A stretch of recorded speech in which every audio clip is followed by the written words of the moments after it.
The trust in the voluntary carbon market has been rocked in the last years, and that's no secret. I think a key step in rebuilding trust is to ensure that problems in the market, for example, regarding the quality of credits, are actually meaningfully addressed. There was often a tendency in the past by some in the market to sort of ignore or downplay well-founded critiques. And so I think addressing shortcomings transparently, rather than trying to brush issues under the rug, is really key here. Another prerequisite is to have transparency in the market for there to be trust.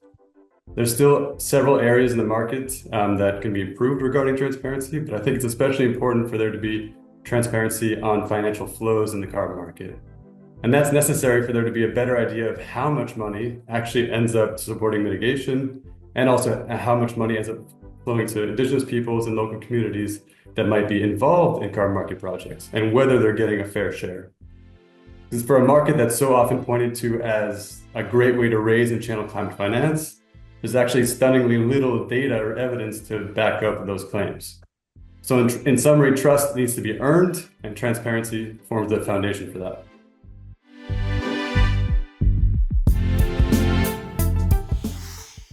Yeah, first, I think it's important to note that companies shouldn't be purchasing carbon credits as a way to claim to reach their own internal decarbonization targets, since that's misleading, and since we know that companies need to be prioritizing in-house mitigation first and foremost.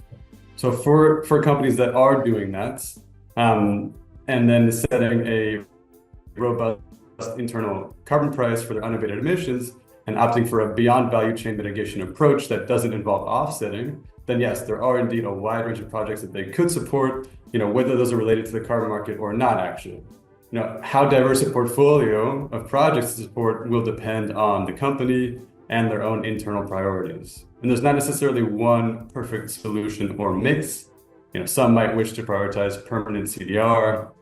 Others will seek interventions perhaps with less long-term CO2 impacts, but with clear co-benefits. And I think companies should always, of course, conduct proper due diligence when selecting the interventions as part of their beyond value chain approach that doesn't involve offsetting.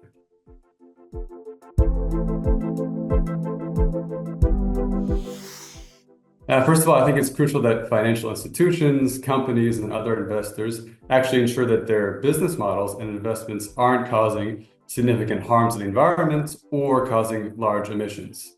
So if you're massively investing in the fossil fuel industry or in businesses that cause deforestation or degradation to the environment, then purchasing a few carbon credits really isn't going to make a big difference there.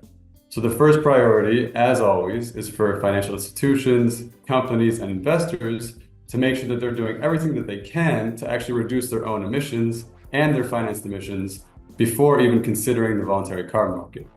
And if and when these actors are taking appropriate action on that front, then retiring carbon credits as part of their beyond value chain mitigation approach, again, without resorting to offsetting, then the best way to have confidence is, again, to conduct some proper due diligence.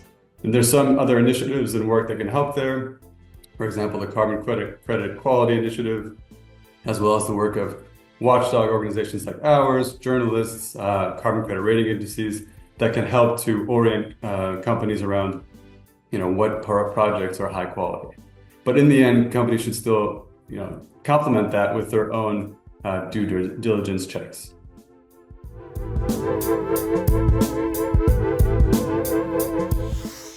Yeah, so personally, it will be the first time that I attend Innovation Zero, but events like these, I think, are important because they bring together many different stakeholders, and they serve as an opportunity for open dialogue and exchange, whether that's on panels or it's in the hallways.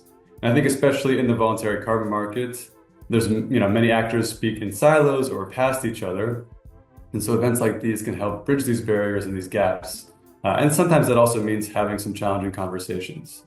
I think it's also really important for NGOs such as ours to be able to participate in conferences like this, and also to have our voices heard on panels, and also to engage in some healthy debates.